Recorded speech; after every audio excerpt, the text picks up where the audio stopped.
Hello student, क्या हाल चाल। Welcome again to both busters. तो आज हम फिर से पढ़ने जा रहे हैं फिजिक्स, जिसमें हम देख चुके हैं चैप्टर 1, चैप्टर 2, चैप्टर 3 के जितने भी न्यूमेरिकल्स हैं एनसीईआरटी के, हम उसको सॉल्व कर चुके हैं, हर एक एग्जाम्पल को, हर एक न्यूमेरिकल को। तो आज हम स्टार्ट करने वाले हैं जो चैप्टर 4 है, अध्याय 4 गतिमान आवेश और चुंबकत्व। और इस चैप्टर के जितने भी न्यूमेरिकल्स हैं उसको आज हम सॉल्व करने जा रहे हैं। तो बिना किसी देरी के चलो शुरू करते हैं।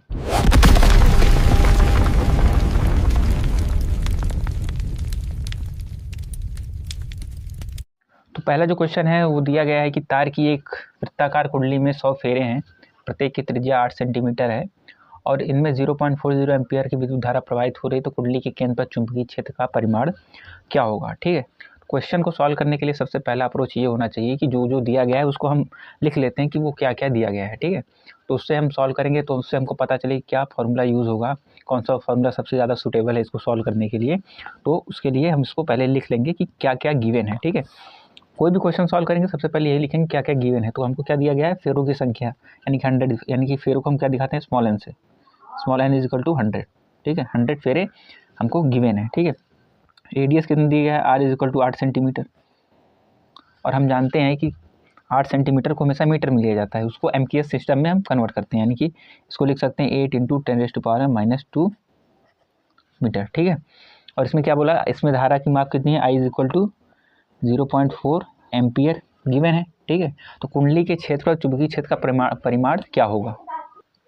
अगर ये एक वृत्ताकार कुंडली है, देखो ये, ठीक है, और इसका सेंटर O है और रेडियस R है। ठीक है, तो इसके सेंटर O पर यानी विद्युत मैग्नेटिक फील्ड कितना होगा। ठीक है, चुंबकीय क्षेत्र का परिमाण।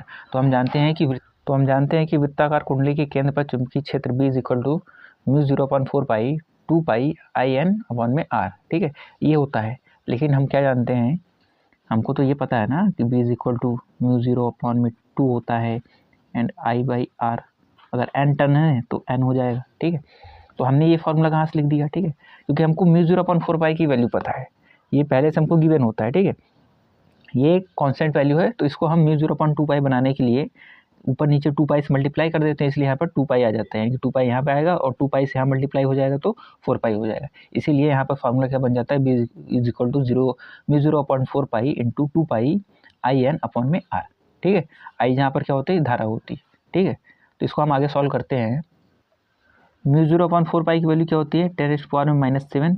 ठीक है, इंटू ये 2 आएगा 2, पाई की वैल्यू क्या होती है 3.14 इंटू आई की वैल्यू क्या गिवन है यहाँ पर, आई 0.4 इंटू एन, कितने फेरे हैं, नंबर ऑफ टर्न्स 100 अपॉन में आर की वैल्यू कितनी है 8 × 10⁻², यानी कि 8 × 10⁻²। ठीक है, अब इसको हम कैंसिल आउट करेंगे, सॉल्व करेंगे तो हमको क्या मिल जाएगा, इसका मल्टीप्लिकेशन होगा 0.8 आएगा। ठीक है, 0.8 आएगा, तो इसका मतलब क्या है, पॉइंट हटाने के लिए नीचे 10 से मल्टीप्लाई कर देंगे तो ये इससे पूरा कैंसिल हो जाएगा। ठीक है, ध्यान देना 0.4 इंटू 2 का मल्टीप्लाई 0.8 होगा है, और पॉइंट हटाने के लिए नीचे 10 से मल्टीप्लाई कर देंगे तो क्या हो जाएगा, पॉइंट हट जाएगा तो 8 से 8 कैंसिल हो जाएगा।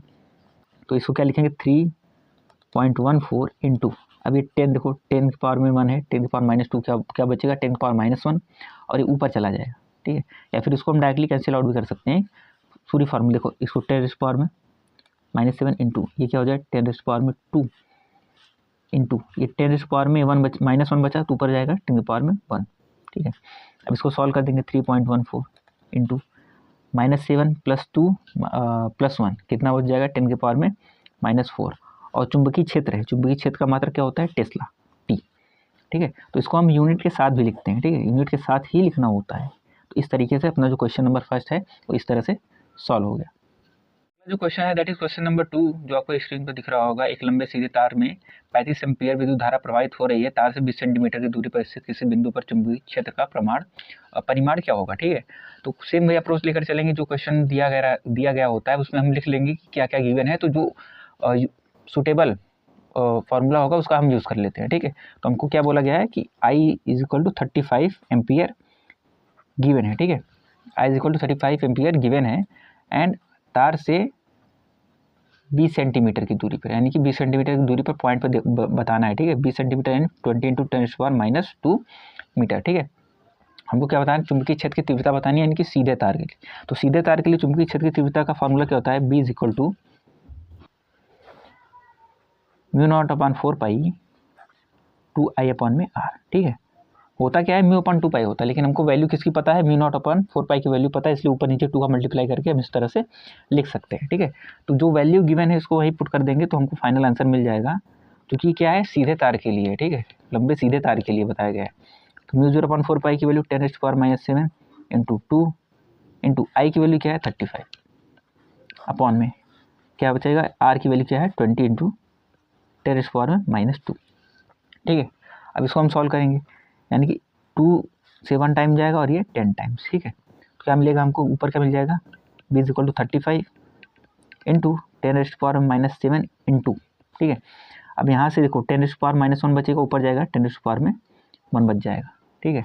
हम क्या लिखें, b इज इक्वल टू, इसको लिख सकते हैं 3.5 इंटू 10 इंटू इन दोनों का माइनस हो जाएगा, यानी कि 10⁻⁻6 बचेगा, ठीक है, 10⁻⁻6 और ये 10 और इसमें से वो हो जाएगा माइनस हो जाएगा, क्या बचेगा 3.5 इंटू 10⁻⁻5 और बी का जो यूनिट होता है टेस्ला होता है, मात्रक टेस्ला होता है, ठीक है।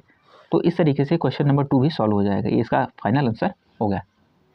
अगला जो क्वेश्चन है क्वेश्चन नंबर 3 दैट इज 36 तल में रखे हुए एक लंबे सीधे तार पे 50 एम्पीयर की विद्युत धारा उत्तर से दक्षिण की ओर प्रवाहित हो रही है।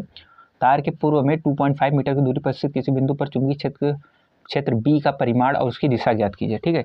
तो हम सेम वही अप्रोच लेकर चलेंगे, जो गिवन है हम वो लिखेंगे, ठीक है, और इसमें डायग्राम भी बनाएंगे क्योंकि इसमें दिशा भी बताना है, ठीक है।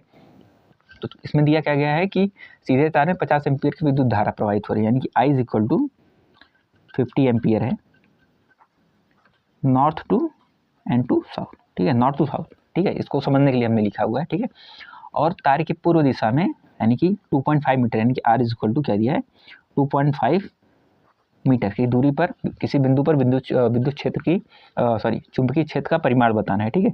तो वही जैसे मान लो ये तार गिवन है, एक तार है, ठीक है, और ये नॉर्थ है, नॉर्थ हमेशा ऊपर की तरफ लेते हैं, और ये साउथ है, और इस ऊपर से नीचे की तरफ एक विद्युत धारा प्रवाहित हो रही है, ठीक है। इससे 2.5 सेंटीमीटर मीटर पे 2.5 मीटर पे, ठीक है, कंसीडर करते हैं ये P है और ये ईस्ट डायरेक्शन है, ईस्ट, ठीक है, नॉर्थ टू साउथ में, और इससे ईस्ट डायरेक्शन में, ईस्ट यानी कि पूर्व की दिशा में P पर हमको चुंबकीय क्षेत्र की तीव्रता यानी कि मैग्नेटिक फील्ड का परिमाण बताना है। तो हम क्या जानते हैं, B इज इक्वल टू, अभी हम पहले ही पढ़ के आए हैं, B is equal to mu 0 upon 4 pi 2i upon में r, ठीक है।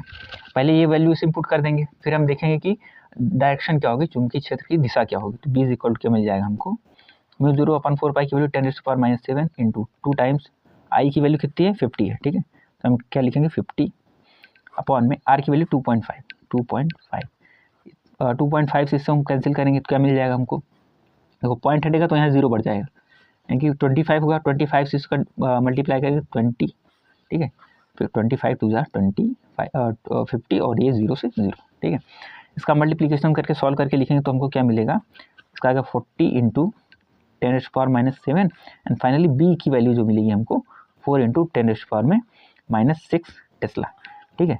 तो इस पॉइंट पी पर जो मैग्नेटिक फील्ड है वो तो मिल गई हमको, B is equal to 4 into 10⁻⁻6। तो हम इसमें डायरेक्शन पूछा है कि इस पॉइंट पी पर जो मैग्नेटिक फील्ड होगा उसका डायरेक्शन क्या होगा। तो हम इसके लिए क्या यूज़ करते हैं, मैक्सवेल राइट हैंड लॉ,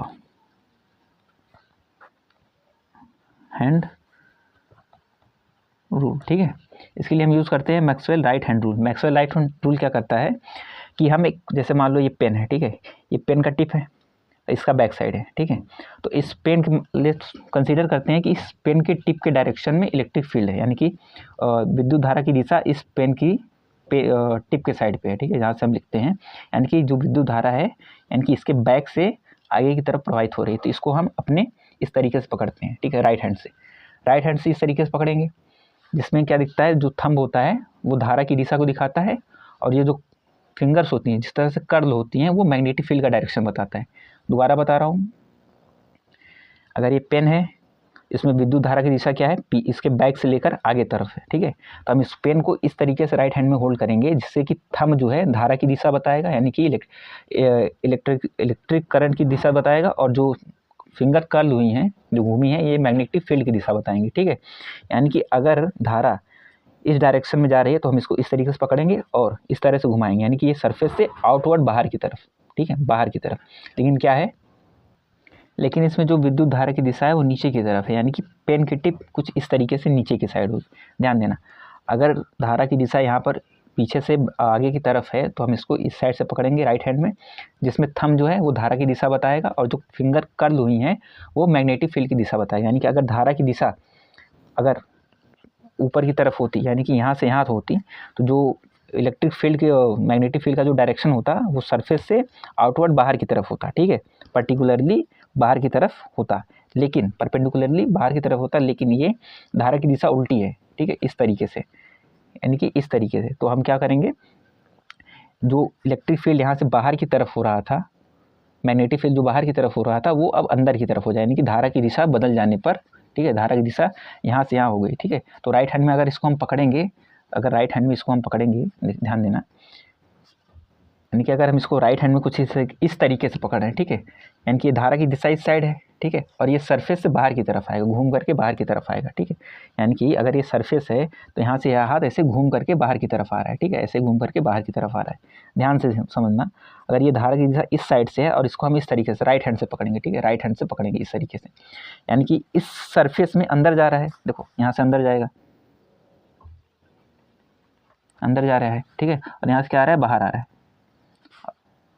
ठीक है। अंदर कैसे जा रहा है, देखो, अगर धारा की दिशा इस डायरेक्शन में हमने इसको ऐसे पकड़ा, ठीक है, तो इस सरफेस से अंदर जा रहा है, इस सरफेस से अंदर जा रहा है। ध्यान देना, अगर ये नॉर्थ से साउथ की तरफ धारा जा रही है, अगर एक तार है इस तरीके से, हमने इसको इस साइड से ऐसे पकड़ लिया, ठीक है, राइट हैंड से, ठीक है, यानी कि यही तार का गिवन है, ठीक है, और यहाँ से धारा इस साइड से इस साइड आ रही है, तो राइट हैंड से हमने इसको इस तरीके से पकड़ा, इस सरफेस से यहाँ से अंदर की तरफ जा रही है, यानी कि ये वेस्ट डायरेक्शन, अगर ये ईस्ट है तो ये वेस्ट है, यानी कि वेस्ट से ये अंदर की तरफ जा रहा है चुंबकीय क्षेत्र। जबकि अगर हम हाथ को और घुमाएंगे, कर्ल करेंगे, तो यहाँ सरफेस से बाहर की तरफ आएगा, ठीक है, अगर हम इसे पूरा कवर करें ऐसे करके, ठीक है, पूरे तार को इस तरह से पकड़ा जाए तो इस सरफेस से बाहर की तरफ आ रहा है, यानी कि हम क्या लिखेंगे, मैक्सवेल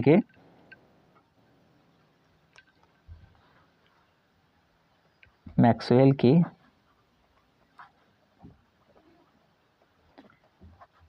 दाहिने हाथ के नियम से बिंदु P पर चुंबकीय क्षेत्र की दिशा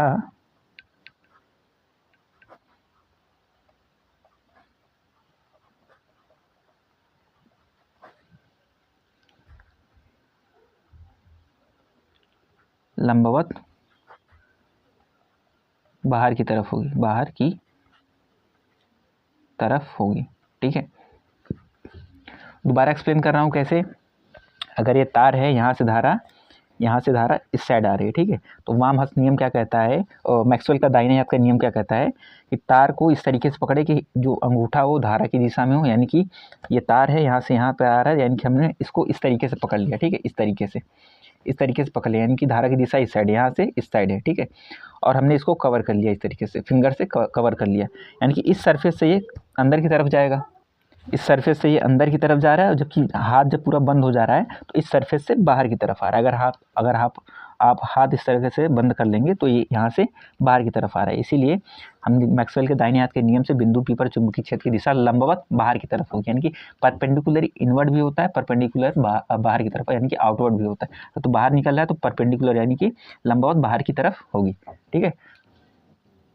क्वेश्चन नंबर 4, जिसमें लिखा गया है कि व्योमस्थ खींचे क्षैतिज बिजली के तार में 90 एम्पीयर विद्युत धारा पूर्व से पश्चिम की ओर प्रवाहित हो रही है।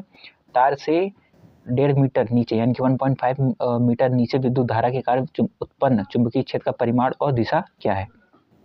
तो हम लिख लेंगे वही सेम अप्रोच, क्या क्या गिवन है उसको लिख लेंगे, फिर इसका डायग्राम बना के हम समझेंगे, ठीक है। तो सबसे पहले क्या दिया गया है, 90 एम्पीयर की धारा दी है, यानी कि I = 90 एम्पीयर का करंट उसमें फ्लो कर रहा है उस तार में, ठीक है, पूर्व से पश्चिम की तरफ। अगर ये तार है, देखो, अगर ये तार है तो नॉर्थ ऊपर होता है, साउथ इधर होता है, ईस्ट इधर होता है और वेस्ट इधर होता है, ठीक है। इसमें 90 एम्पीयर के जो है करंट फ्लो कर रहा है, 90 एम्पीयर, ठीक है, पूर्व से पश्चिम की, यानी कि पूर्व से पश्चिम की, इसलिए ये डायरेक्शन है, ठीक है। और इससे 1.5 मीटर नीचे, यानी कि 1.5 मीटर नीचे पॉइंट P है, ठीक है, 1.5 मीटर, यानी कि R जो इक्वल दिया है 1.5 मीटर दिया है, ठीक है, यानी कि 1.5 मीटर नीचे पे, इस पॉइंट पी पर हमको मैग्नेटिक फील्ड बताना है और इसकी डायरेक्शन बताना है, ठीक है। तो ये लंबा सीधा तार है, ठीक है। सीधा तार के लिए हम फॉर्मूला जान रहे हैं, पिछले 2-3 क्वेश्चन में हम वही कर रहे हैं। तो बी इज इक्वल टू क्या होता है, वो μ0/4 पाई 2I/r, ठीक है। पहले मैग्नेटिक फील्ड निकालेंगे, फिर उसका डायरेक्शन बताएंगे, ठीक है। तो बी इज इक्वल टू क्या हो जाएगा, μ0/4 पाई की वैल्यू 10⁻⁻7 इंटू 2, आई कितनी है 90 है, 90 आर कितना है 1.5 है। तो यहाँ से पॉइंट हटेगा, यहाँ पे 0 लग जाएगा, तो 15 बन जाएगा, 15 और 15 6 टाइम में 90 होता है, ठीक है। तो यहाँ पे 60 हो जाएगा, ये 0 से यहाँ पे वो मल्टीप्लाई हो जाएगा, 0 इसमें आ जाएगा, तो क्या बचेगा 6 2 12 इंटू 10⁻⁻ में क्या हो जाएगा -6। अब यहाँ पॉइंट लगा देंगे तो यहाँ पे 10 एक और चला जाएगा उस साइड, तो क्या बचेगा B is equal to 1.2 into 10⁻⁻5 और ये टेस्ला होगी, ठीक है। बी का मात्रक टेस्ला, बी का यूनिट टेस्ला, टी हम लिख देंगे, ठीक है, टी हम लिख देंगे। इस तरह से मैग्नेटिक फील्ड तो मिल गया, लेकिन इसकी डायरेक्शन क्या होगी अब ध्यान देना। मैक्सवेल का नियम अभी हमने पढ़ा, right hand, Maxwell right hand, यानी कि ये मेरा राइट हैंड है, ठीक है, ये मेरा राइट हैंड है, और ये मान लो कोई वायर दिया गया है, वायर में करंट का डायरेक्शन क्या है, इसके बैक से आगे की तरफ, यानी कि जिस तरफ मैं लिखता हूँ उस तरफ, यानी कि इस तरफ से करंट जा रही है, इस तरफ तक फ्लो कर रही है, ठीक है। यानी कि सेम मैंने उसको रख दिया, अगर मान लो ये करंट है, ईस्ट से वेस्ट जा रही है, यानी कि यहाँ से वेस्ट की तरफ जा रही है, तो इस पॉइंट पर इलेक्ट्रिक फील्ड का डायरेक्शन क्या होगा। मैक्सवेल ने क्या बोला था कि हम वायर को इस तरीके से पकड़ेंगे कि हमारा थंब उस डायरेक्शन को शो करेगा जिसमें इलेक्ट्रिक करंट जा रहा है, ठीक है। यानी कि इसमें धारा का प्रवाह इस डायरेक्शन में हो रहा है, यानी कि हमको इस तरीके से पकड़ लेना है। क्यों, क्योंकि ईस्ट से वेस्ट पे जा रहा है, ठीक है, इसलिए ईस्ट से वेस्ट पे जा रहा है, इसलिए अंगूठा कुछ इस तरीके से रहेगा। अब इसको हम कर्ल करेंगे, ठीक है, अपने फिंगर को कर्ल करेंगे इस तरीके से, यानी कि हम देख रहे हैं इस सरफेस, यानी कि तार के ऊपर वाले सरफेस से हमारे जो फिंगर है वो अंदर की तरफ जा रहा है, ठीक है। थंब इस तरीके से तार के ऊपर वाले एरिया से जो हमारा फिंगर है वो अंदर की तरफ जा रहा है, यानी कि यहाँ पर जो इलेक्ट्रिक फील्ड का वो होगा डायरेक्शन होगा परपेंडिकुलरली इनवर्ड होगा, यानी कि इसको क्रॉस से दिखाते हैं, ठीक है, क्रॉस से, जो परपेंडिकुलरली इनवर्ड होता है उसको क्रॉस से शो करते हैं, ठीक है, ठीक है। और जो आउटवर्ड होता है उसको डॉट से शो करते हैं, यानी कि इस वाले सरफेस से तो अंदर जा रहा है, लेकिन जब इसी फिंगर को हम कर्ल कर लेंगे पूरा, ठीक है, यानी कि देखो इस तरीके से, ठीक है। अब देखो ये तार है, ठीक है, ये तार हमने पकड़ लिया, इस सरफेस से अंदर गया, यानी कि ऐसे अंदर गया, और इस तार को हम पकड़े हैं, ये फिंगर कर्ल होकर आगे, यानी कि घूम रहा है पूरा, यानी कि इस सरफेस से बाहर की तरफ आ रहा है, यानी कि पॉइंट पी की तरफ से बाहर की तरफ। देखना, अगर ये पॉइंट पी है, यहाँ से कुछ इस तरीके से बाहर की तरफ आ रहा है, ठीक है, ध्यान देना, यहाँ से अंदर जा रहा है और इस डायरेक्शन से, यानी कि पी पॉइंट पर बाहर की तरफ आ रहा है, ठीक है। धारा की दिशा वही है, थंब के डायरेक्शन धारा को दिखाएगा, और जो फिंगर कर्ल हुई हैं वो मैग्नेटिक फील्ड को दिखाएगा, यानी कि ई और वेस्ट के ऊपर का जो एरिया है वहाँ से अंदर की तरफ जा रहा है, लेकिन ये जो पॉइंट पी पर है 1.5 मीटर के नीचे पर, उस पर जो मैग्नेटिक फील्ड है वो बाहर अंदर से बाहर की तरफ आ रहा है, यानी कि यहाँ पे डॉट से हम शो करते हैं इसको, ठीक है, डॉट से शो करते हैं। जिससे पता क्या चलता है कि बिंदु पी पर हम लिखेंगे मैक्सवेल के दाहिने हाथ के नियम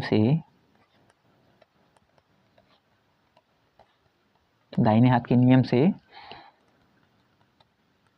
बिंदु पी पर चुंबकीय क्षेत्र की दिशा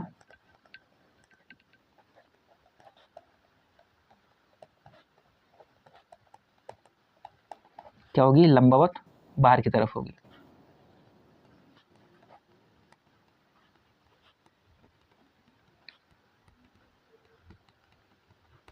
ठीक है, कैसे हुआ आपको मैंने बता दिया कि मैक्सवेल के दाहिने हाथ के नियम से कैसे काम कर रहा है, यानी कि ऊपर वाले सरफेस से अंदर जा रहा है, लेकिन ये इस वाले सरफेस से बाहर की तरफ आ रहा है, ठीक है।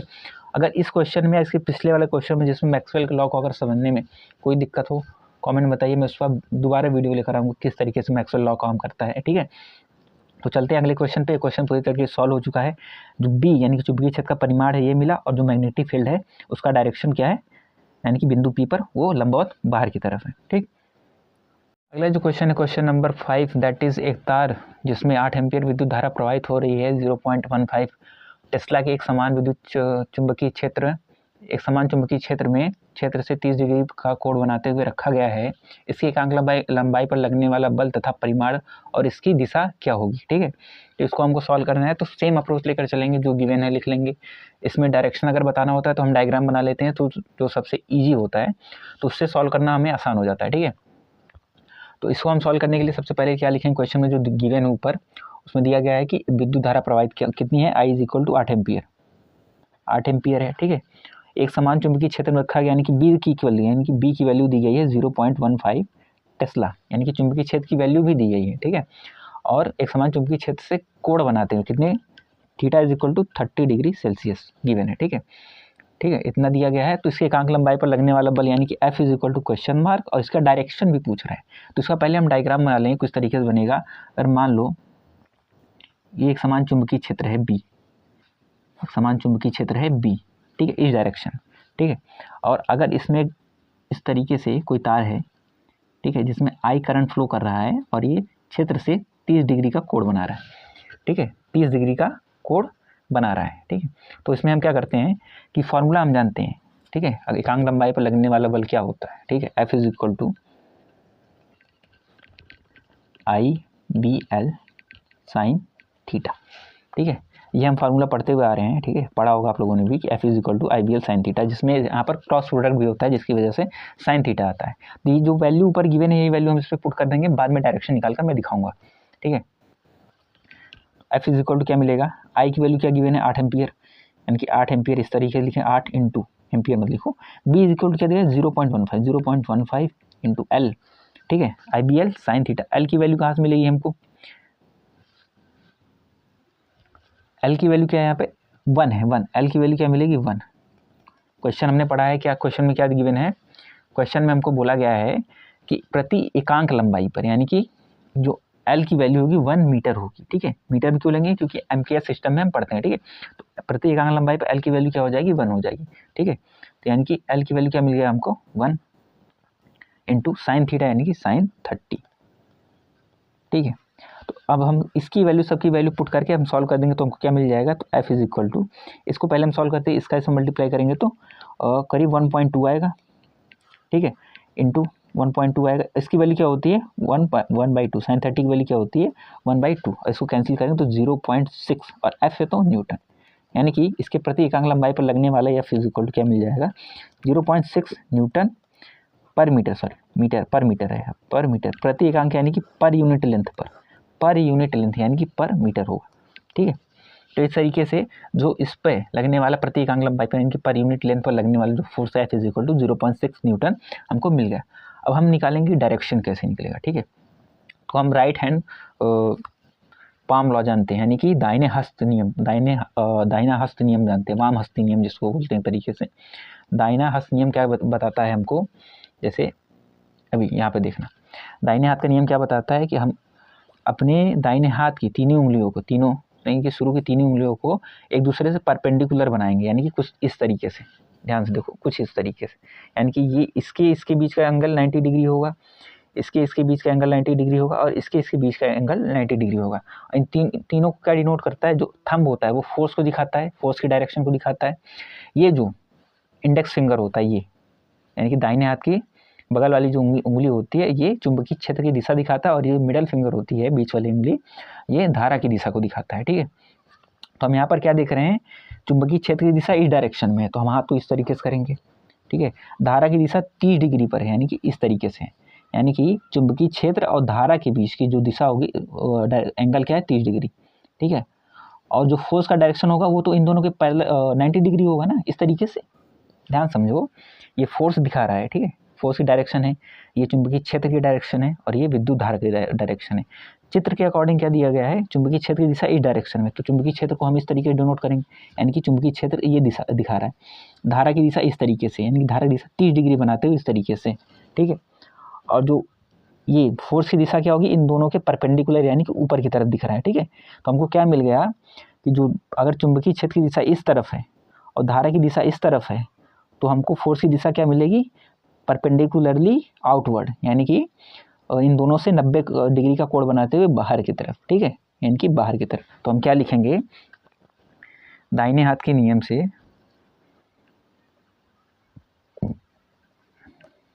दाहिने हथेली के नियम से लिखो,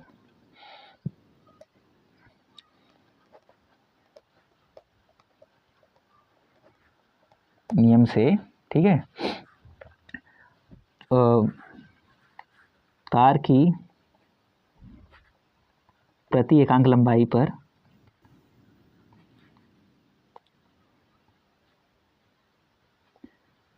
लगने वाला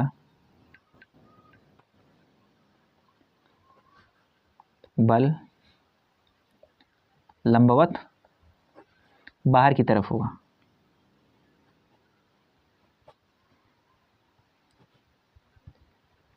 ठीक है, इस तरीके से हम फोर्स की डायरेक्शन निकालते हैं किस तरीके से, दाहिने हाथ के हस्त नियम यानी कि हथेली के नियम से। ठीक है, लेकिन हम अगर हमको निकालना होगा मैग्नेटिक फील्ड का डायरेक्शन तो उसमें हम मैक्सवेल का लॉ लगाते हैं। ठीक है, तो इस तरीके से क्वेश्चन सॉल्व होता है।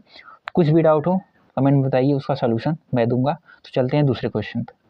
दैट इज एक 3 सेंटीमीटर लंबा तार जिसमें 10 एम्पीयर विद्युत धारा प्रवाहित हो रही है, एक परिनालिका के भीतर उसके अक्ष के लंबवत रखा गया है। परिनालिका के भीतर चुंबकीय क्षेत्र का मान 0.27 टेस्ला है।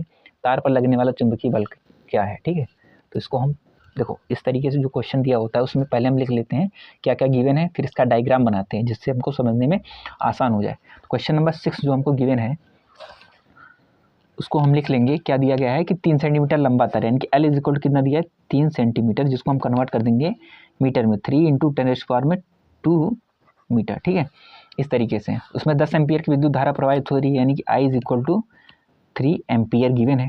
ठीक है, परिनालिका के भीतर अक्ष के लंबवत रखा है, यानी कि थीटा की वैल्यू क्या है, लंबवत यानी कि 90 डिग्री, परपेंडिकुलर यानी 90 डिग्री। एंड उसके बाद अगला चुंबकीय परिनालिका के भीतर चुंबकीय क्षेत्र का मान 0.2 टेस्ला, यानी कि बी की वैल्यू भी हमको गिवन है 0.27 टेस्ला। तार पर लगने वाला चुंबकीय बल क्या होगा, तो इसका डायग्राम किस तरीके से बनेगा। अगर हम परिनालिका बनाए कुछ इस तरीके से, अगर ये परिनालिका है, ठीक है, परिनालिका का अक्ष क्या होगा, ये परिनालिका का अक्ष इस तरीके से होगा, यानी कि अगर ये परिनालिका है इस तरीके से घूम रहा है, ठीक है, इस तरीके से घूम रहा है तो ये परिनालिका का अक्ष होगा। ठीक है, इस अक्ष के परपेंडिकुलर एक तार रखा गया है। ठीक है, ऐसे परपेंडिकुलर यानी कि ऐसे, यानी कि अक्ष से 90 डिग्री का कोण बनाते हुए एक तार रखा गया है जिसमें एक धारा प्रवाहित हो रही I जो कि 10 एम्पियर का है, उसकी लेंथ क्या है 3 सेंटीमीटर जो हमको गिवन है। And theta is equal 90 degree, यानी कि इसके एक्सिस से 90 डिग्री का एंगल बना रही है और इसके चारों तरफ जो मैग्नेटिक फील्ड है B is equal to 0.2 tesla है।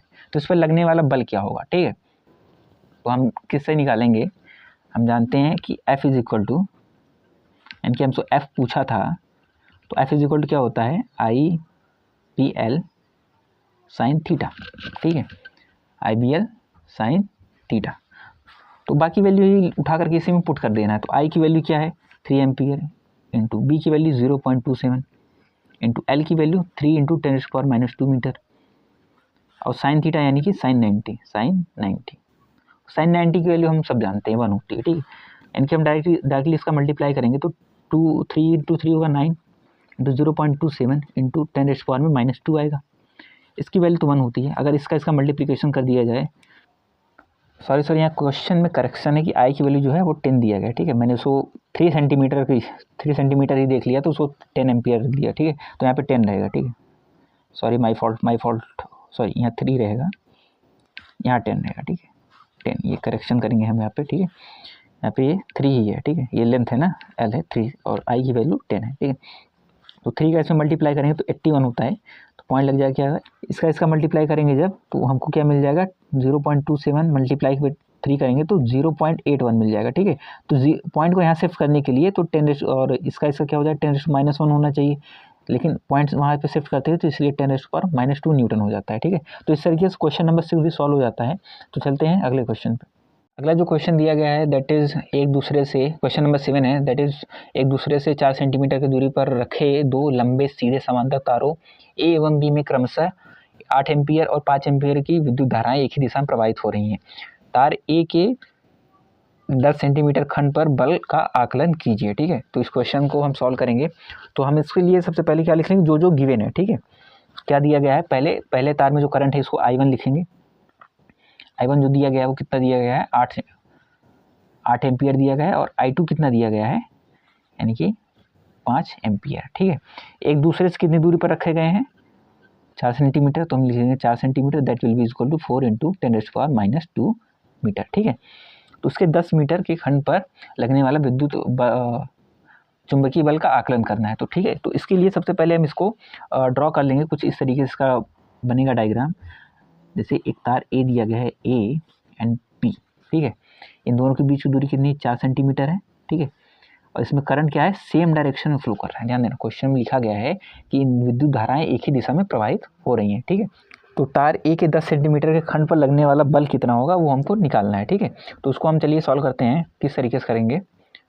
तो हम एक फार्मूला जानते हैं कि जब दो तार समांतर दिए गए हों इस तरीके से, कुछ दूरी पर रखे हों, तो उनके पर यूनिट लेंथ पर लगने वाला फोर्स का फार्मूला क्या होता है, दैट इज इक्वल टू, यानी कि दो समांतर, हम लिख लेते पहले, दो समांतर तारों ठीक है, तारों के प्रति एकांक लंबाई पर लगने वाला चुंबकीय बल।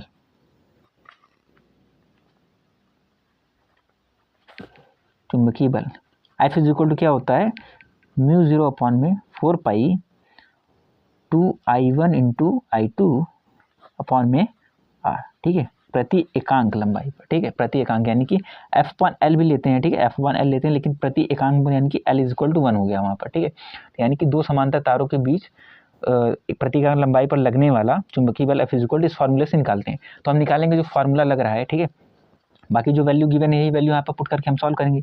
F इज इक्वल टू क्या बोला गया है, म्यू 0 अपॉन 4 पाई की वैल्यू 10⁻⁻7 इंटू 2 इंटू I की 1 की वैल्यू 8 है, I2 की वैल्यू 5 है, ठीक है, अपॉन में R की वैल्यू 4 इंटू 10⁻⁻2 है, ठीक है।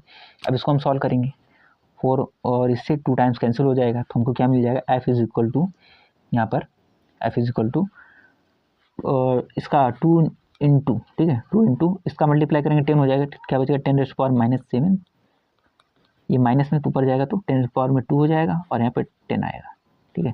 तो इस तरीके से F की जो वैल्यू हमको मिली है 2 इंटू यहाँ पे प्लस माइनस होकर क्या बचेगा, यानी कि 2 1 3 हो जाएगा, 10 क्यूब हो जाएगा, तो इसमें क्या है 10⁻⁻4, ठीक है, और ये बचेगा क्या, न्यूटन, ठीक है, यानी कि इस पे जो लगने वाला जो बल होगा वो 2 इंटू 10⁻⁻4 न्यूटन होगा। लेकिन देयर इज कंडीशन हमको क्या गिवन था कि ए के 10 सेंटीमीटर के खंड पर, यानी कि जो ए है इसके 10 सेंटीमीटर खंड पर लगने वाला जो बल होगा उसको निकालना होगा, ठीक है, वो नया फोर्स क्या होगा।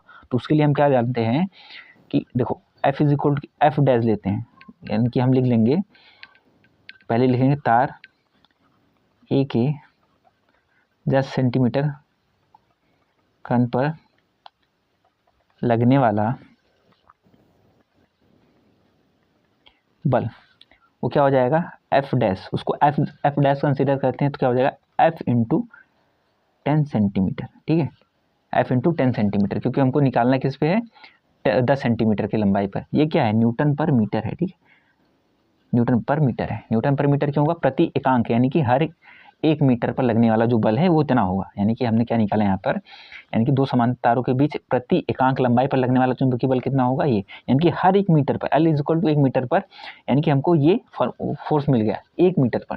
तो 10 सेंटीमीटर पर कितना होगा, तो 10 सेंटीमीटर को मीटर में चेंज करके लिख देंगे, यानी कि F dash is equal to F into 1 metre length पर इतना फोर्स लग रहा है, तो 10 सेंटीमीटर पर कितना लगेगा, इसको मीटर में चेंज तो F इंटू करके होगा ना, इसलिए F इंटू 10 इंटू 10⁻⁻2, और F की वैल्यू कितनी है 2 इंटू 10⁻⁻4 इंटू यहाँ से क्या बचेगा 10⁻⁻1, और -1 प्लस हो जाएगा, तो F डैश क्या हो जाएगा 2, F डैश का 2 इंटू 10⁻⁻5, और ये आएगा न्यूटन, ठीक है, पर मीटर, न्यूटन पर मीटर, यूनिट लिखना मत भूलना, गलत यूनिट मत लिखना, ठीक है, नहीं तो नंबर कटते हैं वहाँ पर भी। न्यूटन पर मीटर क्यों आया, क्योंकि इसके 10 सेंटीमीटर पर लगने वाला बल इतना आएगा, ठीक है। तो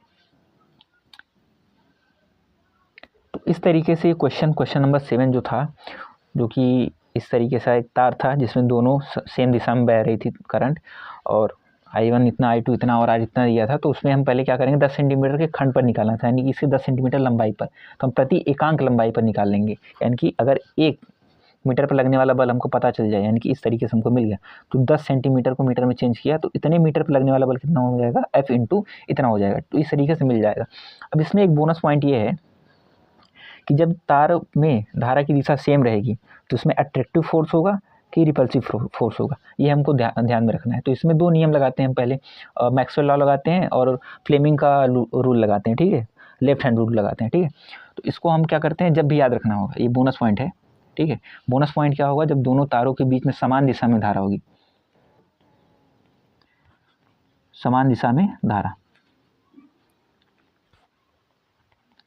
ये याद रखना है, ठीक है, ये याद रखना है, ये बोनस पॉइंट है कि समान दिशा में अगर धारा होगी 2 पैरेलल तारों के बीच में तो आकर्षण होगा, आकर्षण बल काम करेगा। और अगर विपरीत दिशा में होगा तो विपरीत दिशा में धारा, तो क्या होगा, प्रतिकर्षण बल होगा, प्रतिकर्षण बल, ठीक है, ये याद रखना है। देखो दोनों में सेम डायरेक्शन है, ठीक है, सेम डायरेक्शन में इलेक्ट्रिक करंट जा रहा है, तो दोनों के बीच में आकर्षण बल लगेगा। लेकिन अगर धारा में ए इस तरीके ऊपर होता और बी में अगर नीचे की तरफ होता, यानी कि दोनों अपोजिट डायरेक्शन में होते, यानी एक में धारा ऊपर की तरफ जा रहा है लेकिन एक में धारा क्या आ रहा है, नीचे की तरफ आ रहा है, यानी कि अपोजिट डायरेक्शन में होता, तो दोनों के बीच में रिपल्सन होता। लेकिन दोनों में धारा की दिशा क्या है, सेम है, इसलिए दोनों के बीच में क्या आकर्षण बल लगेगा। धारा की दिशा जो आकर्षण लगेगा कि प्रतिकर्षण बल लगेगा वो तो नहीं पूछा था, लेकिन ये बोनस पॉइंट है, इससे बहुत हेल्प होगा आपके लिए, ठीक है। तो चलते हैं नेक्स्ट क्वेश्चन पे।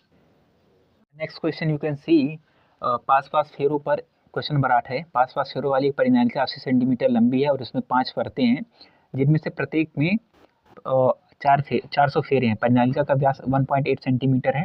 इसमें 8 एम्पियर विद्युत धारा प्रवाहित हो रही है। तो परिनालिका के भीतर केंद्र के पास चुंबकीय क्षेत्र बी का परिमाण परिकलित कीजिए।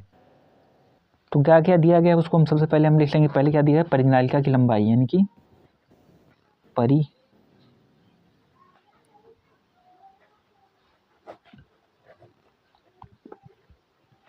परिनालिका की लंबाई जो हमको गिवन है, that is L is equal to क्या दिया गया है, 80 सेंटीमीटर, ठीक है।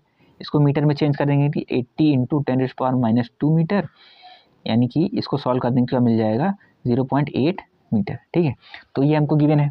और क्या क्या दिया गया है कि इसमें 5 परतें हैं, यानी कि परतों की संख्या बराबर 5 दिया गया है। प्रत्येक परत में 400 फेरे हैं, फेरों की संख्या लिख देंगे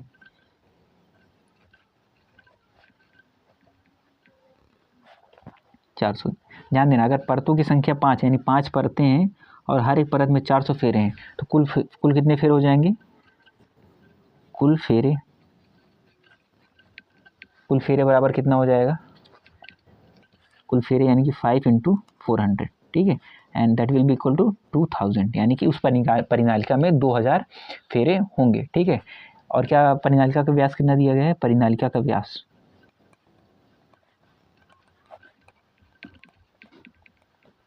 दिया गया है 1.8 सेंटीमीटर, 1.8 सेंटीमीटर। इसको भी मीटर में चेंज करना चाहे चेंज कर सकते हैं, लेकिन इसको अभी रहने देते हैं, क्योंकि जहाँ तक मुझे लग रहा है इसका यूज़ नहीं आएगा, तो इसको ऐसे रहने देंगे, ठीक है। तो अब परिनालिका में धारा का मान कितना है, I इज इक्वल टू कितना दिया गया है, 8 एम्पियर, ठीक है। तो अब हम इसको सॉल्व करेंगे। क्वेश्चन में बोले हैं कि परिनालिका के भीतर केंद्र के पास चुंबकीय क्षेत्र का परिमाण ज्ञात कीजिए। तो परिनालिका के भीतर चुंबकीय क्षेत्र का मान कितना होता है, उसका फॉर्मूला हम जानते हैं कि परिनालिका के भीतर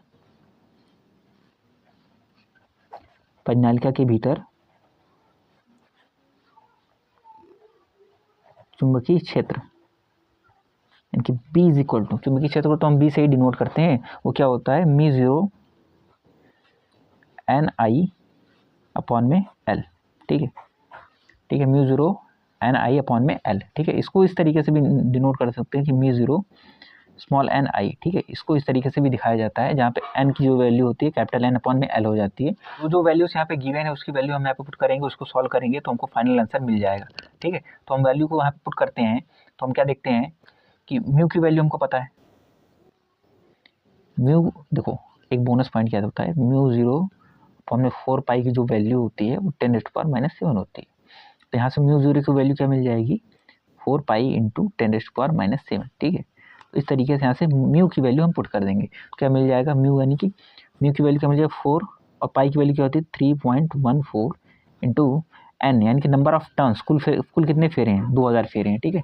5 परतें हैं और प्रत्येक परत में 400 फेरे हैं, तो टोटल फेरे कितने हो जाएंगे 2000, ठीक है। तो 2000 इंटू आई की वैल्यू कितनी है, यानी कि परिनालिका में धारा का मान क्या है 8 है, और एल यानी कि परिनालिका की लंबाई कितनी है 0.8, ठीक है। तो इसको हम सॉल्व करेंगे, यहाँ से पॉइंट हटेगा तो 0 यहाँ लग जाएगा, तो इसको कैंसिल करेंगे तो ये 10 टाइम्स जाएगा, ठीक 10 टाइम्स हो जाएगा, और फिर इसका मल्टीप्लाई करेंगे तो आएगा हमको 12.56 इंटू ये 2 एज इट इज़ लिखेंगे इंटू 1 2 3 एंड 4, यानी कि 10⁴ आएगा यहाँ पे, ठीक है। अब इसका मल्टीप्लिकेशन करके बाकी वैल्यू हम रख देंगे, फाइनल आंसर हमको मिल जाएगा।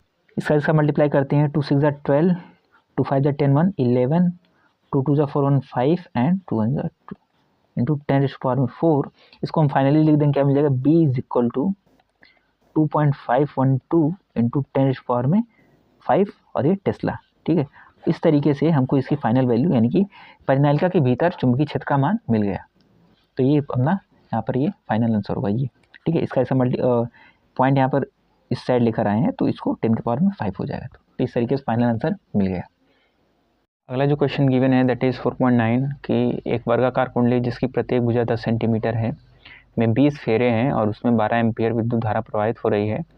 कुंडली ऊर्ध्वाधरता लटकी हुई है और इसके तल पर खींचा गया अभिलंब 0.80 टेस्ला के एक समान चुंबकीय क्षेत्र की दिशा में 30 डिग्री का कोण बनाता है। कुंडली पर लगने वाला बलयुग्म आघूर्ण का परिमाण क्या है, ठीक है। यानी कि सबसे पहले हम क्या करेंगे, जो गिवन है हम उसको लिख लेते हैं। तो हमको क्या क्या गिवन है यहाँ पे, हमको यहाँ पे दिया गया है 4.9 है क्वेश्चन नंबर, एक सेकंड, हाँ क्वेश्चन नंबर 4.9, ठीक है। हमें इसमें क्या क्या गिवन है कि भुजा दी गई है जिसकी यानी कि वर्ग की भुजा जो कि दी गई है 10 सेंटीमीटर, ठीक है। इसको हम मीटर में चेंज कर देंगे, क्या हो जाएगा 10 इंटू 10⁻⁻² मीटर में, ठीक है। जो भी सेंटीमीटर में होगा उसमें मीटर बना देंगे, ठीक है। टोटल यानी कि फेरों की संख्या यानी कि n = कितना दिया गया है हमको 20 फेरे, ठीक है। जो वैल्यू गिवन है उसको रख करके फिर जो फार्मूला एप्लीकेबल होगा इसमें हम वो अप्लाई करके फाइनल आंसर निकाल लेंगे, ठीक है। तो इसमें क्या दिया गया है, विद्युत धारा का मान दिया गया है, यानी कि आई का मान दिया गया कितना 12 एम्पियर, ठीक है। और उसके बाद क्या दिया गया है कि खींचा गया इसके तल पर खींचा गया अभिलंब 0.80 टेस्ला का एक समान चुंबकीय क्षेत्र बनाता है, यानी कि b = दिया गया है 0.80 टेस्ला, और जो एंगल दिया गया है थीटा = 30 डिग्री का, ठीक है। और इसमें पूछा है कि कुंडली पर लगने वाला बलयुग्म आघूर्ण क्या होगा। अगर हम इसका डायग्राम एक तरफ से बनाए, रफ डायग्राम की एक तरह से, अगर ये स्क्वायर है, ये हमको गिवन है इस तरीके से, ठीक है, और ये एक समान चुंबकीय क्षेत्र में कुछ इस तरीके से लगा हुआ है, ठीक है।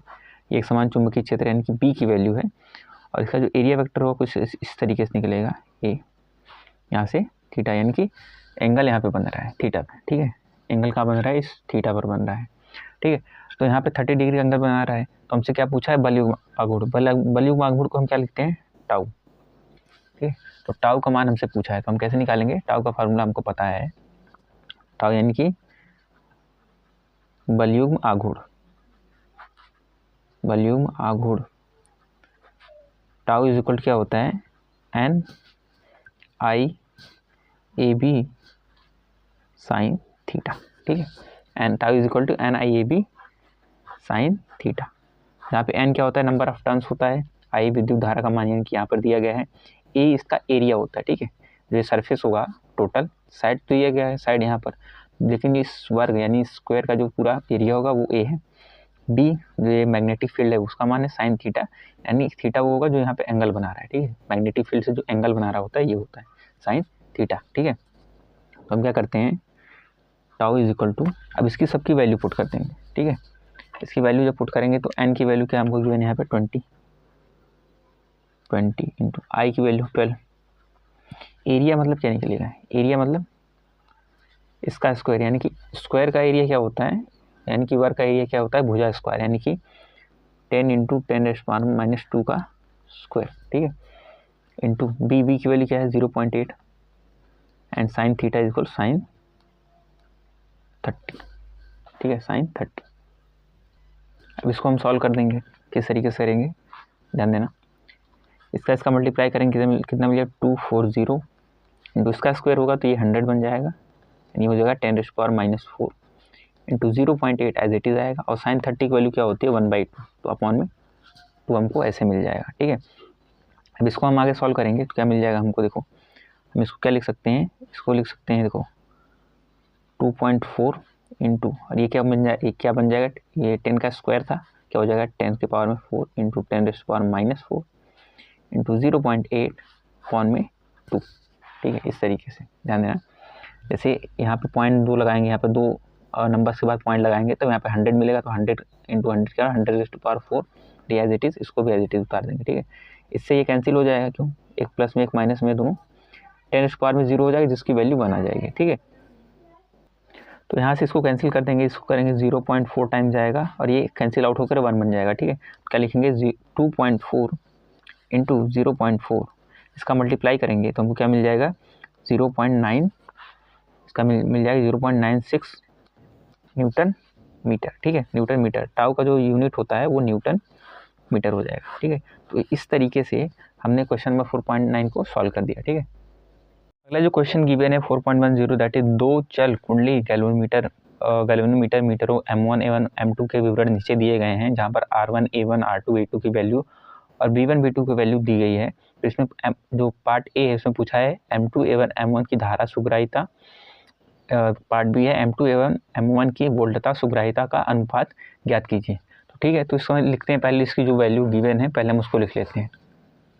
क्वेश्चन में जो वैल्यूज दी गई उसको हमने यहाँ पहले लिख लिया है कि R1 इज इक्वल टू इतना दिया, N1 A1 B1 R2 N2 A2 और B2 जो दिया गया है वो लिख लिया है। और सबसे इंपॉर्टेंट जो बोला है क्वेश्चन में that is K1 is equal to K2, यानी कि दोनों मीटरों के लिए स्प्रिंग नियतांक समान होगा। ठीक है, क्या होगा, समान होगा। तो हम क्या जानते हैं, अब आगे चलते हैं क्वेश्चन पे।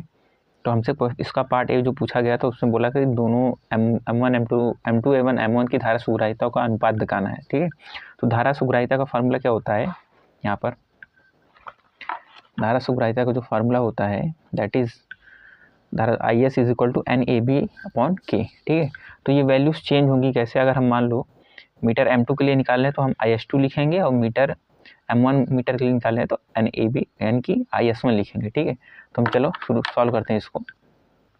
M1 के लिए क्या हो जाएगा IS1 हुआ, IS1। ठीक है, तो क्या हो जाएगा N1 A1 B1 अपॉन में K1। ठीक है, इसको हम क्या ले लेते हैं, इक्वेशन नंबर 1 ले लेते हैं। और सिमिलरली M2 के लिए हम क्या लेंगे, M2 के लिए IS2 is equal to N2 A2 B2 upon में K2, और ये इक्वेशन नंबर 2 हो गया। ठीक है, तो हमसे क्वेश्चन में क्या बोला था, M2 का M1 से अनुपात, यानी कि IS2 ऊपर रहेगा IS1 नीचे रहेगा।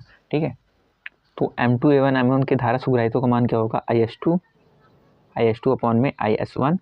ठीक है, इज इक्वल टू IS2 की वैल्यू जो था क्या था N2 A2 B2 अपॉन में K2, इसके अपॉन में क्या होगा IS2 की वैल्यू, यानी कि N1 A1 B1 और अपॉन में K1। ठीक है, क्योंकि हम जानते हैं जो क्वेश्चन में हमको बोला था कि इसके जो स्प्रिंग नियतांक होंगे वो आपस में बराबर होंगे। ठीक है, एंड K2 और K1 ठीक है आपस में बराबर है, यानी कि ये कैंसिल हो जाएंगे, तो हमको क्या मिल जाएगा N2 A2 B2 अपॉन में N1 A1 और B1। ठीक है, तो IS2 और IS2 अपॉन IS1 में यहाँ पर N2 A2 B2 और N1 A1 और B1 की जितनी भी वैल्यूज हमने इसको पुट कर दिया। अब इसको हम सॉल्व करेंगे तो इससे ये कैंसिल होगा। ठीक है, इससे 1 टाइम से ये 2 टाइम्स में कैंसिल हो जाएगा, इससे ये 1 और ये से 2 टाइम्स में कैंसिल हो जाएगा। अब इससे 2 से 2 कैंसिल हो जाएगा, तो हमको क्या बचेगा, ये सब कैंसिल आउट हो गए हैं, तो बचेगा क्या 42 अपॉन में 30। ठीक है, 42 अपॉन में 30। अब इसको अगर हम सॉल्व करेंगे,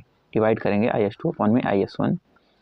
ठीक है, इज इक्वल टू इसको हम डिवाइड करेंगे तो 1 टाइम्स में जाएगा, बचेगा 12.4, यानी कि IS2 अपॉन में IS1 इज इक्वल टू 1.4। तो इस तरीके से इसका पार्ट ए जो है उसका फाइनल आंसर आ गया।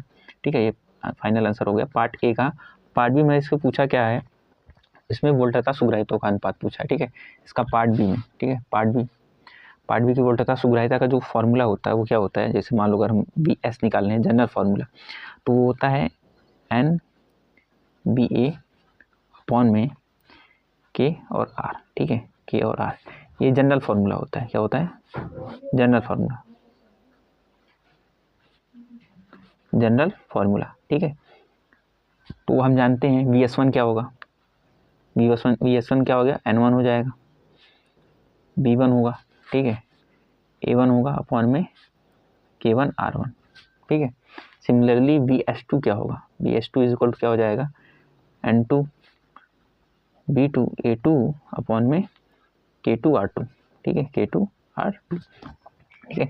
तो इसमें भी हमसे क्या पूछा गया, M2 और M1 का रेशियो पूछा गया, यानी कि पहले VS2 आएगा, ठीक है। तो क्या हो जाएगा, VS2 अपॉन में VS1, ठीक है, VS2 अपॉन में VS1, यानी कि इतनी वैल्यू अपॉन में इतनी वैल्यू, यानी कि N1 B1 A1 अपॉन में K2 R2, इसके होल अपॉन में क्या आ जाएगा, ये आ जाएगा, यानी कि N1 B1 A1 अपॉन में K1 R1, ठीक है। सॉरी यहाँ पे 2 रहेगा, K2 B2 ऐसे, ठीक है, क्योंकि VS2 की वैल्यू हम पुट कर रहे हैं, ठीक है। तो हम जानते हैं कि K1 K2 की वैल्यू सेम है, तो ये इससे कैंसिल हो जाएगा, ठीक है। तो ये घूम करके ऊपर चला जाएगा, ठीक है, मल्टीप्लाई हो जाएगा। देखो इसको हम इस तरीके से लिखते हैं, N2 B2 A2 अपॉन में R2 बचेगा, अपॉन में N1 B1 A1 अपॉन में R1, ठीक है। तो क्या हो जाएगा, ये R1 ऊपर मल्टीप्लाई, इसमें मल्टीप्लाई हो जाएगा, तो हमको क्या मिल जाएगा, VS2 अपॉन में VS1, ठीक है। VS2 is equal to VS1 is equal to क्या मिल जाएगा, ये R1 ऊपर मल्टीप्लाई हो जाएगा, R1 N2 B2 A2 upon में R2 का इसमें रहेगा, तो R2 N1 B1 A1, ठीक है। जो वैल्यूज़ गिवन है अब इसकी वैल्यूज पुट करके इसको हम सॉल्व करने वाले हैं, ठीक है। तो वैल्यू हम रख देते हैं। अब सेम इसको हम सॉल्व करेंगे, कैसे सॉल्व करेंगे, ये 1 टाइम्स ये 2 टाइम्स में कैंसिल हो जाएगा, सिमिलरली ये 1 टाइम ये 2 टाइम्स में कैंसिल हो जाएगा, 2 से 2 कैंसिल हो जाएगा और इससे ये कैंसिल हो जाएगा। तो हमको मिलेगा क्या, VS2 अपॉन में VS1, ठीक है, इज इक्वल टू मिल जाएगा क्या, 10 अपॉन में ये 14, 10 अपॉन 14 8 इंटू 42 अपॉन में 30, ठीक है। तो इससे हम कैंसिल करेंगे, ये 1 बार ये 3 टाइम्स में, ये 1 टाइम में और ये 3 टाइम्स में, 3 से 3 कैंसिल, यानी कि हमको क्या मिल गया, VS2 is equal to VS1 is equal to क्या मिल जाएगा, सब कैंसिल आउट होकर हमको 1 मिल जाएगा फाइन, ठीक है। तो इस तरीके से इसका पार्ट बी का भी आंसर मिल गया, ठीक है। M2 और M1 के धारा सुग्राहितों का अनुपात हमको इतना मिला 1.4, और उनके जो वोल्टता सुग्राहिता है उनका अनुपात क्या मिला, 1 मिला। तो इस तरीके से ये क्वेश्चन खत्म हो गया। तो अगला जो क्वेश्चन गिवन है क्वेश्चन नंबर 4.11, दैट इज एक प्रकोष्ठ में 6.5 जी यानी कि गॉस होता है, तो 1 गॉस इज इक्वल टू होता है 10⁻⁻⁴ टेस्ला का एक समान चुंबकीय क्षेत्र बनाए रखा गया है। इस चुंबकीय क्षेत्र में इलेक्ट्रॉन 4.8 × 10⁻⁶ मीटर पर सेकेंड के वेग से क्षेत्र के लंबवत भेजा जा रहा है। व्याख्या कीजिए कि इस इलेक्ट्रॉन का पथ वृत्ताकार क्यों होगा, वृत्ताकार कक्ष की त्रिज्या ज्ञात कीजिए, ठीक है। तो लिख लेते हैं हमको क्या क्या गिवन है। सबसे पहले तो हमको जो क्वेश्चन में गिवन है हमने वहाँ पे लिख लिया कि चुंबकीय क्षेत्र B = 6.5 गॉस यानी कि 10⁻⁻⁴ मल्टीप्लाई हो जाता है, तो 6.5 × 10⁻⁴ टेस्ला है। इलेक्ट्रॉन पर आवेश E = -1.6 × 10⁻⁻19 कूलम है। इलेक्ट्रॉन का वेग V = 4.8 × 10⁻⁶ मीटर पर सेकेंड और द्रव्यमान इतना दिया है, ठीक है। तो हमसे पूछा है कि इस मैग्नेटिक फील्ड में जब इस वेलोसिटी से इलेक्ट्रॉन जाएगा तो इसका पाथ सर्कुलर क्यों होगा, और सर्कुलर होने के बाद तो इसका जो रेडियस होगा वो क्या होगा, ठीक है। तो हम जानते हैं कि जब किसी चुंबकीय क्षेत्र में कोई मूविंग पार्टिकल यानी कि चार्ज पार्टिकल एंटर करता है, यानी कि चुंबकीय क्षेत्र में आवेशित कण पर लगने वाला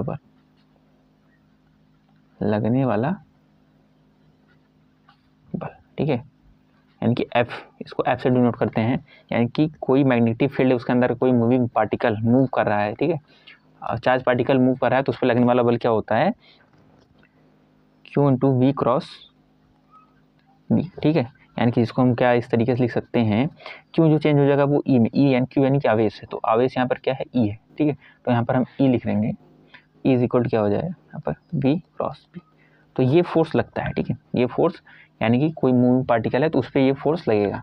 तो हम देखते हैं कि इस पर जो बल लगेगा उसके कारण ये सर्कुलर पाथ में क्यों हो जाता है, ठीक है। तो दाहिने हाथ के नियम से हम क्या जानते हैं कि इलेक्ट्रॉन पर लगने वाला बल चुंबकीय क्षेत्र तथा गति की दिशा के लंबवत है, तब इलेक्ट्रॉन केवल गति की दिशा को बदलेगा, तब बल केवल गति की दिशा को बदलेगा, इसलिए इलेक्ट्रॉन वृत्तीय पथ पर गति करेगा। क्या मतलब है इसका? दाहिने हाथ का नियम ये है, ठीक है। अगर हम अपने राइट हैंड को इस तरीके से दाहिने हाथ की ये अंगूठे को, उसके बगल वाली इंडेक्स फिंगर को और ये मिडिल फिंगर को अगर हम इस तरीके से रखें कि तीनों एक दूसरे के परपेंडिकुलर में हो, तो जो थंब होता है, ठीक है, वो फोर्स की डायरेक्शन को बताता है, जो इंडेक्स फिंगर होता है मैग्नेटिक फील्ड की डायरेक्शन को बताता है, और जो मिडिल फिंगर होता है वो वेलोसिटी को दिखाएगा, ठीक है, मूविंग जो चार्ज पार्टिकल उसकी वेलोसिटी को दिखाएगा। तो इस क्वेश्चन में क्या हमको बोला गया था कि जो इलेक्ट्रॉन है, ठीक है, वो मैग्नेटिक फील्ड से 90 डिग्री के एंगल पर इंटर कर रहा है, ठीक है। तो इस तरीके से अगर हम इसका डायग्राम कुछ इस तरीके से बनाएंगे, अगर ये एक बॉक्स था, ठीक है, ठीक, अब यहाँ पे अगर मैग्नेटिक फील्ड इस डायरेक्शन में थी, ठीक है, इस डायरेक्शन में मैग्नेटिक फील्ड थी, तो इलेक्ट्रॉन अपना किस डायरेक्शन में जाएगा? इस डायरेक्शन में जाएगा। इलेक्ट्रॉन यहाँ पे v वेलोसिटी से इस डायरेक्शन में जा रहा है, ठीक है। तो यानी कि इस पे F होगा इसकी 90 डिग्री पर लगेगा, ठीक है, लंबवत लगेगा। देखो जो इलेक्ट्रॉन पर लगने वाला बल होगा, देखो यही नियम है ना, अगर ये डायरेक्शन को शो कर रहा है, ये मूविंग पार्टिकल के डायरेक्शन को शो कर रहा है, और ये मैग्नेटिक फील्ड को डायरेक्ट कर रहा है, तो ये जो फोर्स है वो दोनों से 90 डिग्री के एंगल पर है। तो ये मैंने लिखा है ना कि जो लगने वाला बल है चुंबकीय क्षेत्र यानी कि इसके और मूविंग पार्टिकल के डायरेक्शन के लंबवत यानी परपेंडिकुलर है, ठीक है। तो इस पर लगने वाला जो बल होगा केवल गति की दिशा को चेंज करेगा, ठीक है, सिर्फ डायरेक्शन को चेंज करेगा, इसलिए इलेक्ट्रॉन सर्कुलर पाथ पर घूमने लगता है, ठीक है। तो अब क्या बोला है कि इसके तो पता चल गया कैसे, क्यों सर्कुलर पाथ पे यानी कि वृत्तीय पथ पर गति करेगा, ठीक है, इसे पता चल गया। अब हम इसकी वृत्तीय कक्षा का रेडियस निकालेंगे, ठीक है। जब ये सर्कुलर पाथ पे घूमेगा, ठीक है, तो उसमें एक सेंट्रीपिटल फोर्स लगेगा यानी कि अभिकेंद्र बल लगेगा। तो जो इसका अभिकेंद्र बल होगा वो इसके जो मैग्नेटिक फोर्स, ठीक है, चुंबकीय बल के बराबर होगा, यानी कि प्राप्त अभिकेंद्र बल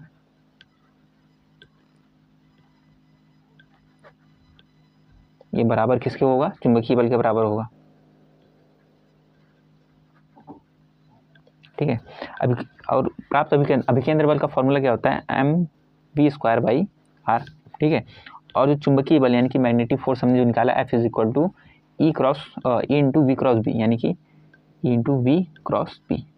तो हमसे पूछा क्या है? हमसे पूछा है R की वैल्यू, ठीक है, हमसे रेडियस की वैल्यू पूछा है। तो हम क्या लगाएंगे? देखो पहले तो क्रॉस को हम हटाएंगे, क्रॉस को ऐसे हटेगा mv²/r, ठीक है, = E भी अगर इसको लिखेंगे तो क्रॉस प्रोडक्ट जब हटता है तो साइन थीटा आता है, साइन, चूँकि ये 90 डिग्री पर एंटर कर रहा है, यानी कि v और वेलोसिटी और चुंबकीय वेलोसिटी और जो मैग्नेटिक फील्ड है उसका बीच का डायरेक्शन क्या है? 90 डिग्री है, तो साइन 90 होगा। साइन 90 की वैल्यू कितनी होती है? 1 होती है, ठीक है, हम जानते हैं हमेशा साइन 90 की वैल्यू 1 होती है। तो आर की वैल्यू हमसे क्या मिल जाएगा? आर की वैल्यू यहाँ पे सिंप्लाइज दैट R = ये नीचे आएगा, ये उस साइड जाएगा, R = क्या हो जाएगा? mv² E/v साइन 90 की वैल्यू 1 होती है, ठीक है, साइन 90 की वैल्यू 1 होती है, तो साइन 90 क्या हो जाएगा? 1 × 1 हो जाएगा। अब बाकी वैल्यू जो गिवन है, ठीक, ऊपर यहाँ पे वैल्यू हम निकाले हैं ना ये सब, तो यही सबको यहाँ पे पुट कर देना है, ठीक है। m की वैल्यू हम क्या मालूम है? 9.1 × 10⁻31 इंटू वेलोसिटी की वैल्यू हमको क्या मालूम है? ये, ठीक है, हमने यहाँ पे लिखा हुआ वेलोसिटी, यानी कि हम यहाँ पे इसको पुट कर देंगे, यानी कि 4.8 × 4.8 यानी स्क्वायर है तो 2 बार हो जाएगा, 10⁻6 है तो 10⁻12 हो जाएगा, कि v² हो गया, ठीक है।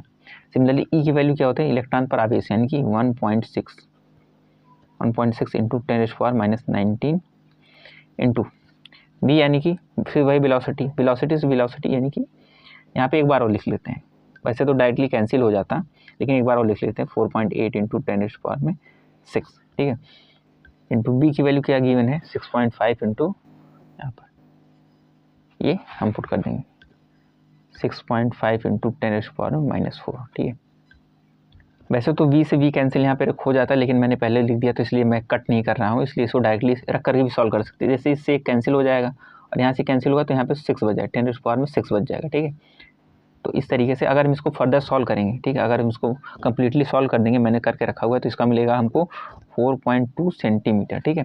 पहले मीटर में मिलेगा, ठीक है, इसको हम सेंटीमीटर में कन्वर्ट कर लेंगे, तो आर की वैल्यू जो हमको मिलेगा R = 4.2 सेंटीमीटर। ये आप खुद से सॉल्व करिएगा, मैं इसको सॉल्व करके रखा हूँ इसलिए क्योंकि मुझे जल्दी समझाना है आप लोगों को, ठीक है। तो इस तरीके से हमको इस रेडियस की वैल्यू पता चल गई। सबसे पहले क्या हमने क्या निकाला, जो क्वेश्चन गिवन था उसमें से जो वैल्यू दी गई थी हमने रख लिया, ठीक है। फिर हमने बताया कि वो सर्कुलर पाथ में क्यों घूमेगा, सर्कुलर पाथ में घूमेगा फिर रेडियस का मान कैसे निकलेगा। तो इस तरीके से जो अभिकेंद्र बल होगा चुंबकीय बल के बराबर होगा, तो यहाँ से हम रेडियस का मान निकाल सकते हैं। तो इस तरीके से क्वेश्चन नंबर 4.11 आपका सॉल्व हो गया। अगला जो क्वेश्चन है क्वेश्चन नंबर 4.12 जो दिया गया है कि प्रश्न 4.11 में वृत्ताकार कक्षा में इलेक्ट्रॉन के परिक्रमण आवृत्ति याद कीजिए, क्या है उत्तर इलेक्ट्रॉन के वेग पर निर्भर करता है, व्याख्या कीजिए, ठीक है। तो जो वैल्यूज हमको क्वेश्चन नंबर 4.11 में दिया गया था हम उसको पहले लिख लेते हैं फिर आगे सॉल्व करते हैं। तो ये सभी वैल्यूज हमको क्वेश्चन नंबर 4.11 में गिवन थी, जिसके बेस पे हमको ये क्वेश्चन नंबर सॉल्व करना है 4.12। डी की वैल्यू यानी कि मैग्नेटिक फील्ड इतना दिया गया था, इलेक्ट्रॉन की जो वेलोसिटी थी इतनी थी, और इलेक्ट्रॉन पर चार्ज और इलेक्ट्रॉन का मास हमको गिवन था, ठीक है। तो हमसे इसमें बोला है कि उसकी फ्रीक्वेंसी याद कीजिए। तो पिछला क्वेश्चन हम पढ़ के आए हुए हैं कि जो प्राप्त अभिकेंद्र बल होता है जब 90 डिग्री पर अंदर प्रवेश करेगा किसी मैग्नेटिक फील्ड में, तो प्राप्त अभिकेंद्र बल किसके बराबर होता है, प्राप्त अभिकेंद्र बल ये बराबर होता है कि चुंबकीय बल के, ठीक है।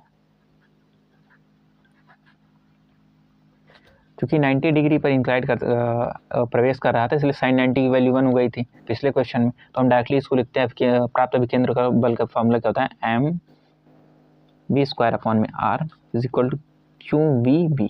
क्योंकि sin थीटा होता था और 90 डिग्री पर प्रवेश किया इसलिए sin 90 क्या हो गया 1, इसलिए मैंने इसको डायरेक्टली लिख दिया।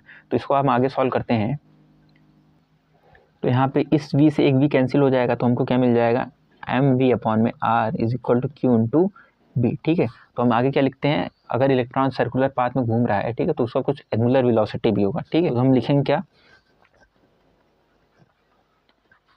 यदि कोणीय वेग ओमेगा हो तो, ठीक है, तो उसका कुछ एंगुलर वेलोसिटी यानी कोणीय वेग भी होगा, ठीक है। तो उसको हम क्या लिखते हैं ओमेगा से, ठीक है। तो r बराबर क्या होता है, देखो v = क्या होता है, r ओमेगा होता है, ठीक है।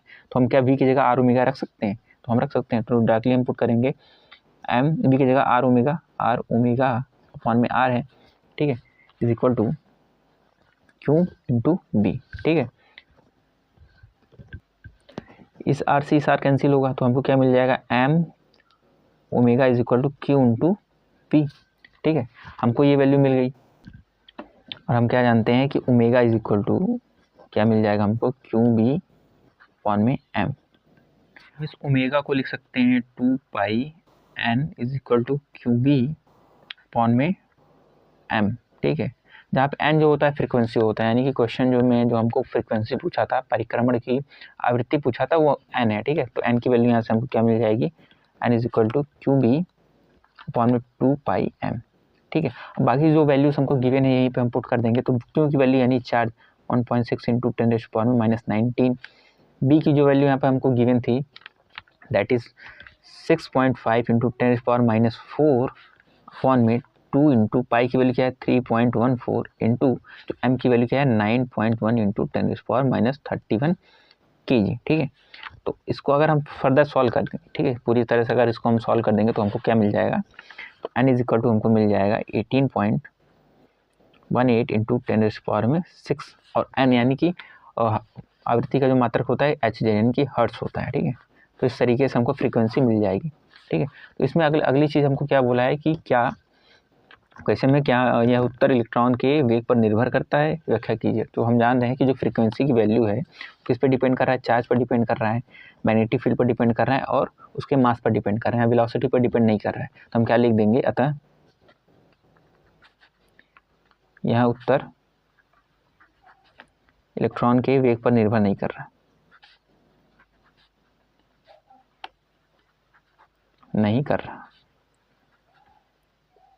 तो इस तरीके से ये क्वेश्चन नंबर 4.12 खत्म हो गया। क्वेश्चन है 4.13 जिसमें पार्ट ए पार्ट बी करके दिया गया है। पार्ट ए क्या है, 30 फेरे वाली एक वृत्ताकार कुंडली जिसकी त्रिज्या 8 सेंटीमीटर है, जिसमें 6 एम्पीयर विद्युत धारा प्रवाहित हो रही है। 0.1 टेस्ला के एक समान क्षैतिज चुंबकीय क्षेत्र में ऊर्ध्वाधर लटकी हुई है। क्षेत्र की कुंडली के अभिलंब 60 डिग्री का कोण बनाती है। कुंडली में घूमने से रोकने के लिए जो प्रति आघूर्ण लगाया जाना चाहिए उसका परिमाण परिकलित कीजिए, ठीक है। तो जो गिवन है हम उसको लिख लेते हैं। तो सबसे पहले क्या लिखेंगे, कितना दिया गया टर्न्स, नंबर ऑफ टर्न्स कितना दिया गया है, फेरों की संख्या। तो हमको जो क्वेश्चन में गिवन है कि फेरों की संख्या n इज इक्वल टू 30 है, आई यानी विद्युत धारा का मान 6 एम्पियर है, त्रिज्या r is equal to 8 centimetre है, एंड उसको हमने मीटर में चेंज कर दिया, b यानी कि मैग्नेटिक फील्ड यानी कि 0.1 टेस्ला है, और जो थीटा का मान है यानी कि 60 डिग्री के एंगल पर वो कॉइल है। ठीक है, तो इसको हम सॉल्व करते हैं। इस पर लगने वाला बलयुग माघूर्ण क्या होगा, यहाँ पे लिखेंगे चुंबकीय क्षेत्र के कारण, ठीक है, चुंबकीय क्षेत्र के कारण कुंडली पर लगने वाला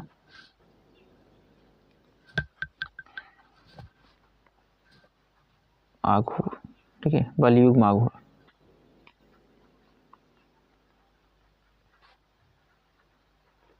टाउ का मान पूछा है। ठीक है, तो टाउ इज इक्वल हम क्या पढ़ के आए हुए हैं, क्या होता है NI/AB साइन थीटा। ठीक है, तो जो वैल्यूज हमको हमारे पास है उसको हम यहाँ पे पुट कर देंगे, हमको फाइनल आंसर मिल जाएगा। तो टाउ इज इक्वल टू क्या हो जाएगा, ये टाउ है, ये नहीं है, टाउ है, टाउ टाउ। तो एन की वैल्यू क्या है 30, आई की वैल्यू क्या है 6, ए की वैल्यू क्या दी है 8 इंटू 10 देखो आर की वैल्यू है ये। ठीक है, और एरिया यानी कि वृत्ताकार कुंडली है तो एरिया का क्षेत्रफल क्या होता है पाई आर स्क्वायर, यानी कि रेडियस का स्क्वायर इंटू पाई। तो यहाँ पे हम पाई लिख देंगे पहले, इंटू रेडियस का स्क्वायर यानी कि 8 इंटू 8 10⁻⁻4 हो जाएगा। ठीक है, टाउ की वैल्यू इतनी होती है और उसमें हमने वैल्यू पुट किया, एन की वैल्यू 30, आई की वैल्यू 6 एम्पियर, एंड ए यानी कि एरिया वृत्ताकार है तो पाई आर स्क्वायर यानी कि पाई इंटू आर का स्क्वायर यानी कि रेडियस का स्क्वायर है, तो 8 इंटू 8 और 10⁻² का स्क्वायर करें 10⁻⁴। ठीक है, ये हो गया। और बी की वैल्यू क्या है 1 और साइन थीटा यानी कि साइन 60। ठीक है, अब इसको इस वैल्यू को सॉल्व करेंगे तो क्या है 30 है यहाँ पर इंटू 6 है, पाई की वैल्यू 3.14 इंटू 8 इंटू 8 64 इंटू 10⁻⁻4, ये 1 से मल्टीप्लाई कोई नहीं, और ये साइन थीटा का साइन 60 की वैल्यू √3/2।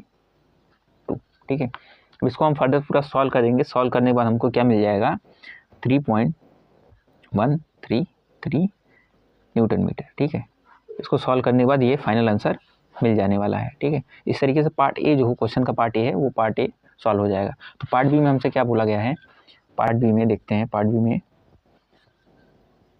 बी में बोला गया है कि यदि ए में बताई कि वृत्ताकार कुंडली को उसी क्षेत्रफल की अनियमित आकृति की समतली कुंडली में प्रस्थापित कर दिया जाए तो शेष विवरण परिवर्तित रहे तो आपका उत्तर परिवर्तित हो जाएगा क्या।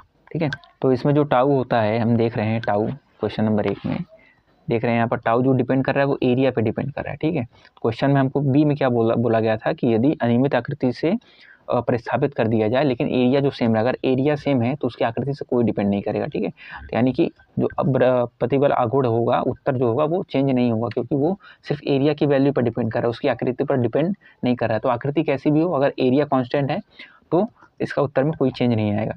ठीक है, तो पार्ट बी का आंसर क्या हो जाएगा कि उत्तर अपरिवर्तित रहेगा क्योंकि जो बलयुग आघूर्ण का मान है वो ए यानी कि एरिया पर डिपेंड करता है ना कि उसकी आकृति पर। ठीक है, तो इस तरीके से आपका चैप्टर 4 का जितनी भी न्यूमेरिकल है सब कुछ सॉल्व हो चुका है। जो भी क्वेश्चन ना समझ में आया कमेंट में बताइए, मैं उसका आंसर करूँगा, वीडियो सॉल्यूशन जरूर दूंगा। और प्रैक्टिस करते रहिए, अच्छा लगे तो लाइक करिए, शेयर करिए, सब्सक्राइब। तब तक के लिए थैंक यू।